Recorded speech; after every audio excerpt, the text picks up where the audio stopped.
You know the Huracan STO. It's incredibly beautiful. It's incredibly powerful. And it's really, really unbalanced. You barely can use it on the street because you don't really have any storage and you don't have cup holders and you have almost no visibility from the rear. But very cool car nonetheless. Very final edition Huracan-ish excitement going on here, and it just works. You know what else works is some of the finest Cuban coffee in the world in this shitty Target cup. It's just, it takes away the essence of the idea of the finest coffee because it's in this cup. This brings us to the conversation today about the Maserati MC20.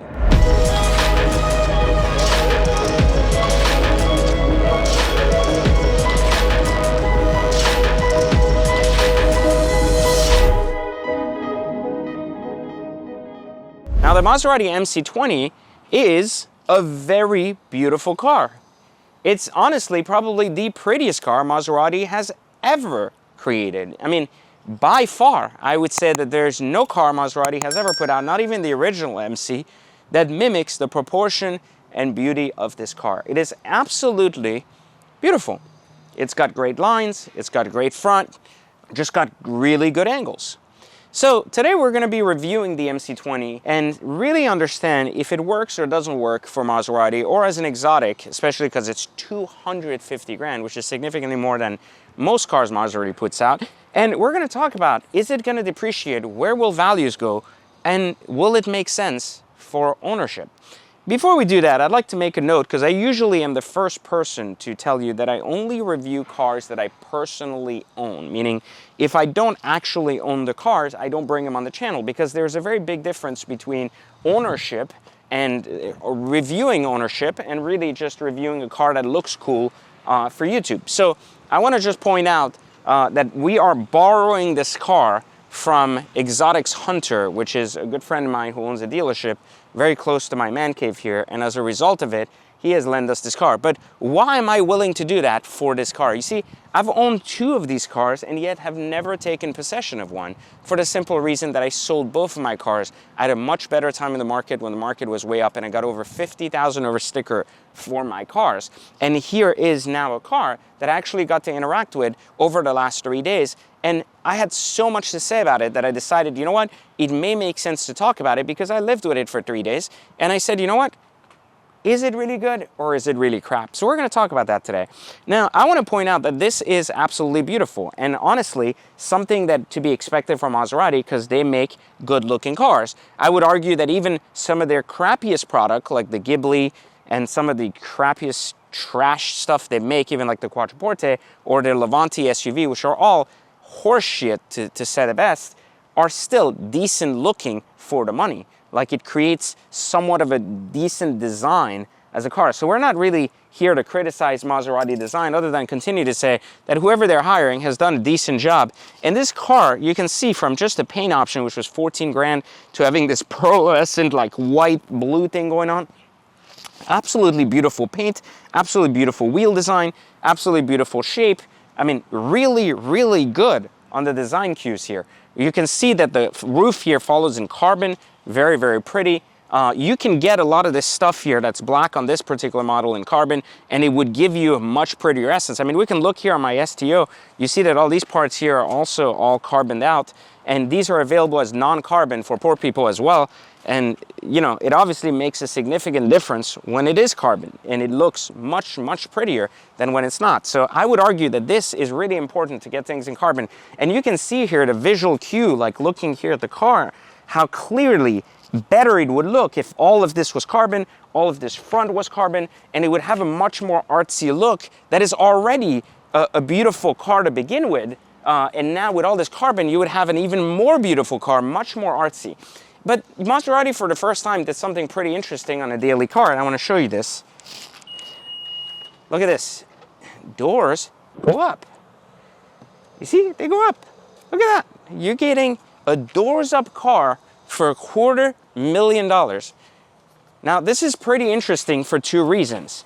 The first reason is we know Maseratis depreciate, which means that this is probably going to become one of the most popular cars in South Beach or anywhere else rentals are, because someone's going to be able to claim that they have a doors-up car and they can actually afford it. We've always said earn the doors, right? Earn the doors. This is not earning your doors. This is just having doors when you can't afford to have real doors that go up. But anyways, so this is what is going to bring a lot of attention to this car. It has doors that go up, it's incredibly pretty, and it's $250,000. But is it any good? So after having spent 3 days with it, I have a couple of things that I want to talk about. This is an average option car. It's about $260,000. The roof and the paint are the majority of the cost of this car. It has the premium audio and the carbon interior, but it does not have a lot of the carbon exterior package that could bring this car somewhere around the 280, 290K range, which I think it should, honestly, because I think at that range of dollar, you just expect that. It also does not have any type of ceramic brakes, and it has steel brakes, and again, just the carbon roof. So that said, how good is the car outside of the design? So there's a few things I'd like to show you in the design, then we'll move to the interior and everything else. First off, take a look at this. The doors are made out of forged carbon, which is a very interesting touch. Gives you a really good sense of quality. So very interesting. You open the door, looks really, really nice. The design on the interior is interesting too, because it's a little bit of a kind of a, I'm in two little, places when it comes to design in the interior. The first part is that the overall shape or way the interior is designed is not only very comfortable, but it's also very well done. I think it has a large screen. It has a lot of cool features we're going to talk about when we're in the car. But the car overall has a very design-centric view. And here, I'd like to open the trunk too to even show you this, this is where you can put some storage. And I like to show you this. You have this little plastic flap like the SF90.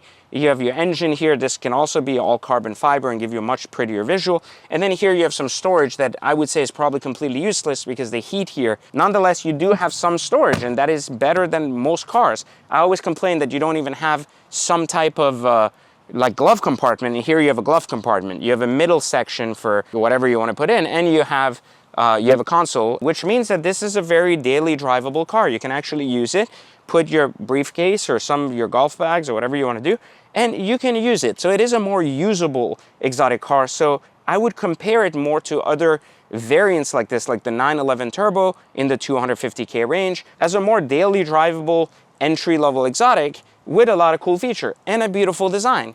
So what could physically be wrong with such a great idea? Well, a lot. Like, there's a lot wrong with this car. Like, a lot wrong with this car. And I want to point you to a couple of things right away in the design ideology that Maserati uses and why you can't look past that.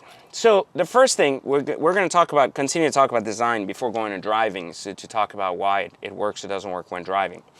It's very usable. The seats are very comfortable. The design, I would argue, this leather pattern here and the design of the leather and the quality is about as good as what you would expect in a Fiat.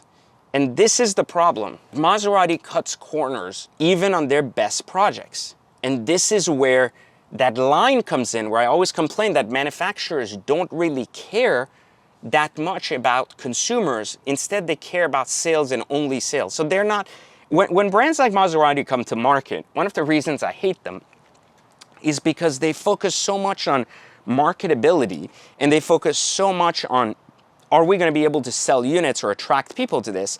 And they don't focus so much on quality or basically experience. Lamborghini and Ferrari do the opposite with their specialty cars. But this is the specialty car for Maserati, and it doesn't do that, which is where the real problem starts to show its face. First off, you have this steering wheel that is straight out of an Abarth. That's a problem. Secondly, you have buttons that are straight out of the Abarth. All the buttons are plastic and feel incredibly cheap. The leather feels incredibly cheap, as if it was used in 100 Ghiblis. The Alcantara looks like it was glued on improperly. And then all of the vents have this crappy, trashy thing, including on the seats here, which is supposed to mimic some level of carbon fiber something, and yet it looks like complete shit.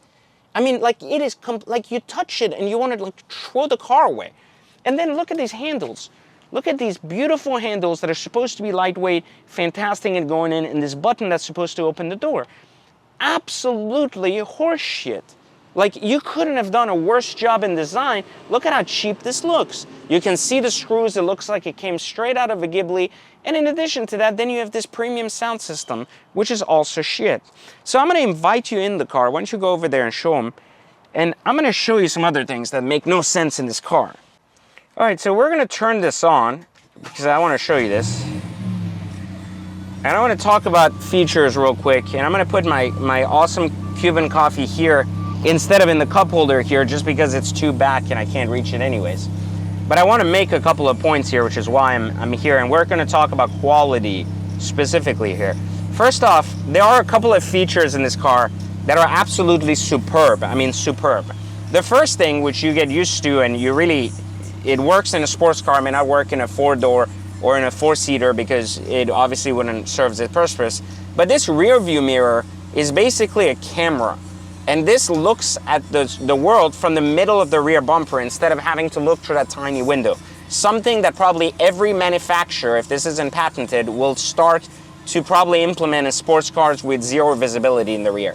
It takes a little bit of time to get used to, but it is fantastic, absolutely fantastic. So this mirror is a great idea. It's very simple yet effective, and I think this is a great idea.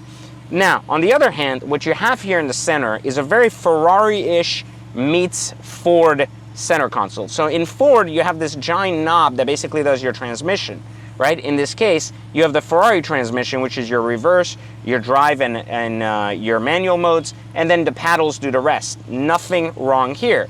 What you get, though, is this incredibly large middle thing that's supposed to change modes. Like you press this, and it gives you different damper modes, right? And then once you change here, you turn, it gives you different sport mode, and if you hold, it even puts you in course or race mode, and where everything changes. So not any different than what you would expect from a Ferrari or a Lamborghini, where the dashes change and everything becomes exciting. They were late to the party, but they still did it, nothing wrong. The problem with this, though, is not really what changes here or how cool the graphics are, because the graphics are fine. This is a digital bullshit panel, nothing's really changed. The problem is this knob. The quality of these buttons, even the up-down window button, the knob or the carbon here, is just trash. It just feels really cheap.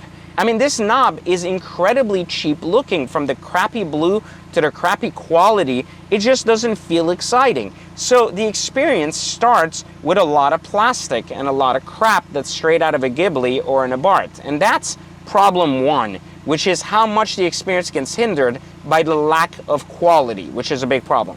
Then we go to this infotainment unit, which is the same one they use in the Quattroportes and stuff. It's really not made by Maserati, it's a digitized unit. This is fine, and it works in the sense that it's digital. The Maserati digital spec was never a great thing. It was always average at best. So there's nothing here that is dramatically improved from what you would get in their SUV or in the Quattroporte, which is fine. But again, you would expect a little bit more for buying a $250,000 car, but nonetheless, you don't get that. And it's still better than what you got in the old Maserati, which was all touch button trash, and the infotainment was trash. At least now it's like at best Fiat Ford usable, you know, and so at least it works. It's just not very easy to use, and there's too many features, and the screen is not as responsive as you'd like, but for an exotic, it's fine, right? And then you have your volume knob here, and all of your stuff when it comes to, again, the back and forth for the songs, but you don't really have anything on the steering wheel here for the back and forth. You only have the volume and your cruise control.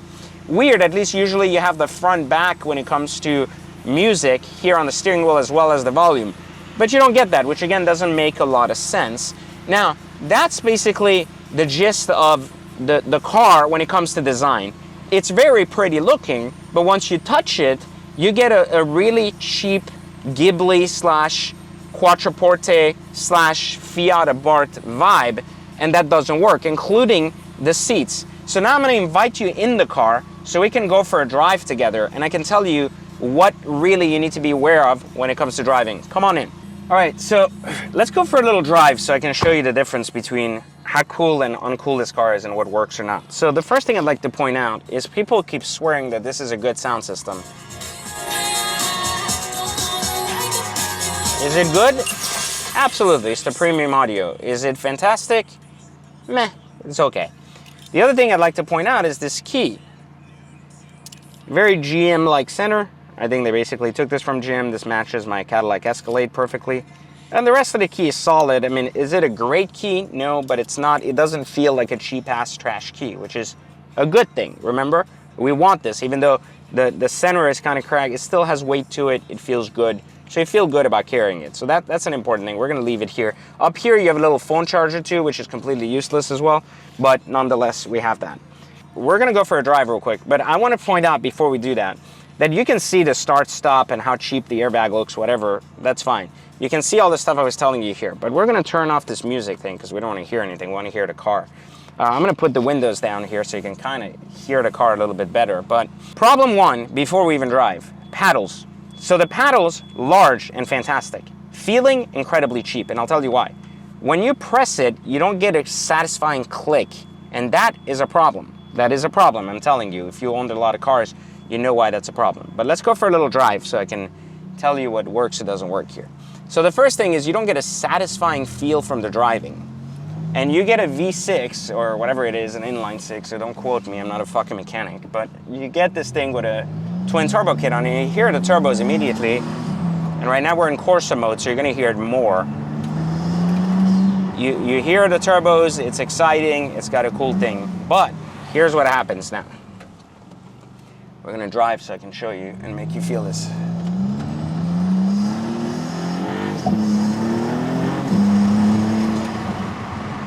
Nothing. That's the problem. You don't really feel anything that's like significantly exciting. So what you get though, hear that? It gets a little better. But again, you don't get any speed that is mind-boggling or anything else. You get a very balanced motor without a lot of noise, and you get like a very slow transmission that doesn't shift nearly as fast as it should, in my opinion anyways. I know some MC owners are gonna be like, this guy's full of shit, he sucks. My car is my pride. I drive a Maserati Ghibli 2 on the side, those are fine too.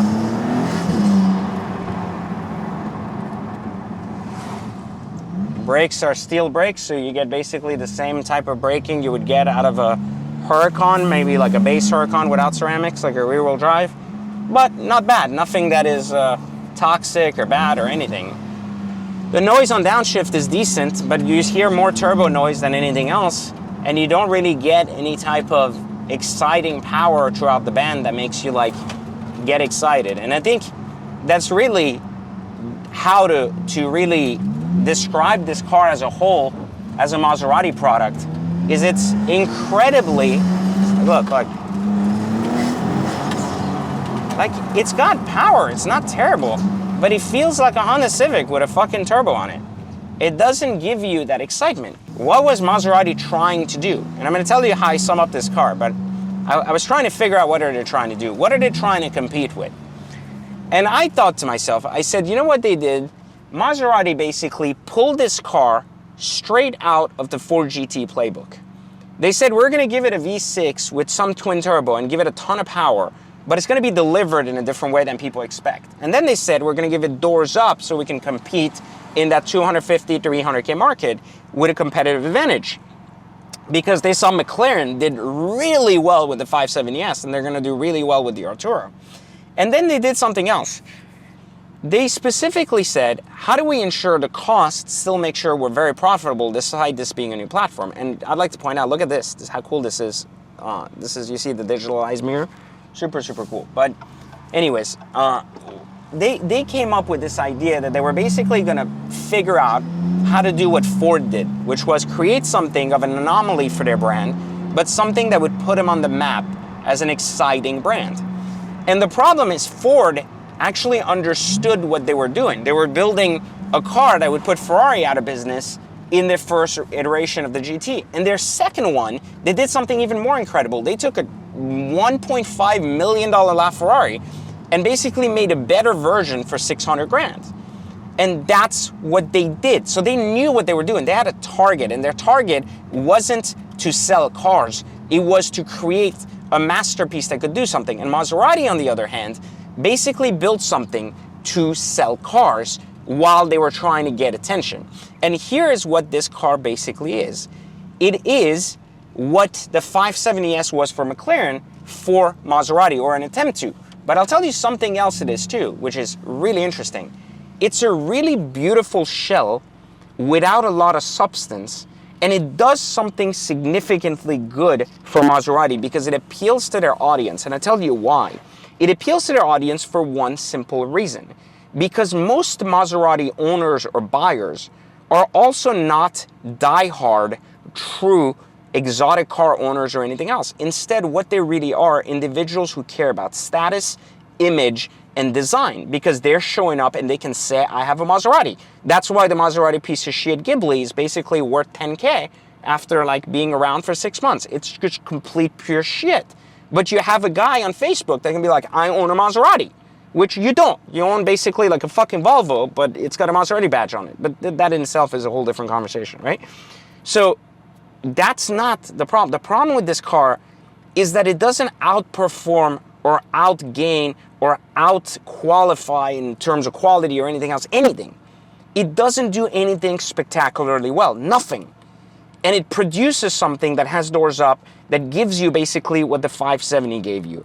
Except the 570 actually drove really freaking good when it came out. The Artura drives really freaking good, even though it's not the flagship car. But this is their flagship car, and it doesn't do anything exceptionally well. So, who will this appeal to? This will appeal to second-hand individuals who are buying 570Ss for 140 grand because they can't afford Aventadors. This will appeal to that audience once this car is used in the next 2 to 3 years. And once it's lost its appeal overall, it's going to be basically 120 to 170K car, which is about 100 off of sticker. That's where the median price will remain on this car. Now, you can quote me on this, bet me whatever you want. I will see you in 2 years and you tell me if these cars are not trending in the 170. Now, so can they be hacked? Could you drive one, enjoy it, and then get rid of it? Yes, because they're still trading over a sticker.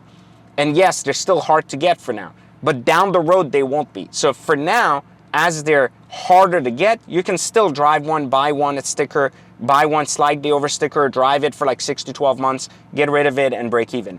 But down the road, like a year from now, I don't think you'll be able to buy this specifically for anything that's, you know, like exceptionally high or anything. I mean, the dealership here, don't tell them I said this, paid, I think it was 17 over sticker for this car, which was a middle sticker, so they paid around 270K for it. They listed for like 300 or 310. I'm sure someone will buy it for like 295. It'll still be a good deal for someone at 280.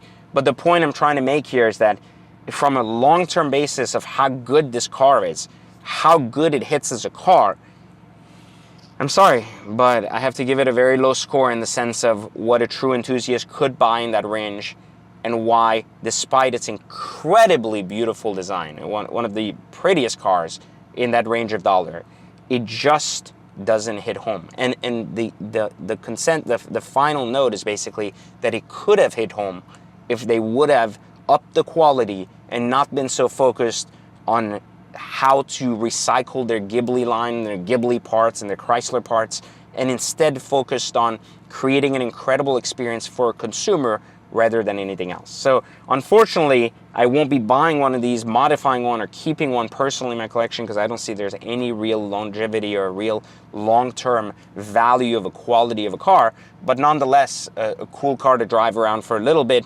enjoy while you still can, before values obviously come down, you know, a year or so from now. But for now, nonetheless, still a beautiful car to drive, gets a lot of thumbs up out there, but unfortunately, I can't get behind it. So this has been my review of the MC20. I know many of you were waiting for this since you saw it on my Instagram. Of course, if you have not seen the stuff I put out on my Instagram, follow me at @ICreateMillionaires. Make sure you like, subscribe, turn on notification. I don't tell you to do this early in the video because I try to provide you value from a real owner standpoint. And again, I'm not really here for viewership.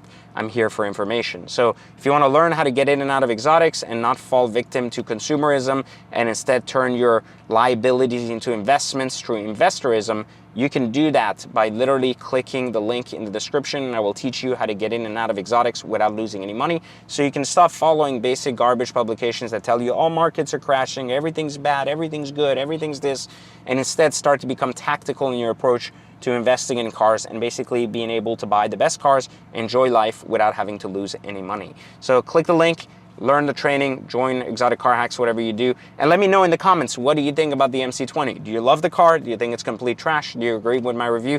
Love to hear your thoughts. Perhaps I'll do a second review video later about the follow-up to your questions later on. So click the link and I'll see you next time on another Exotic Car Hacks video.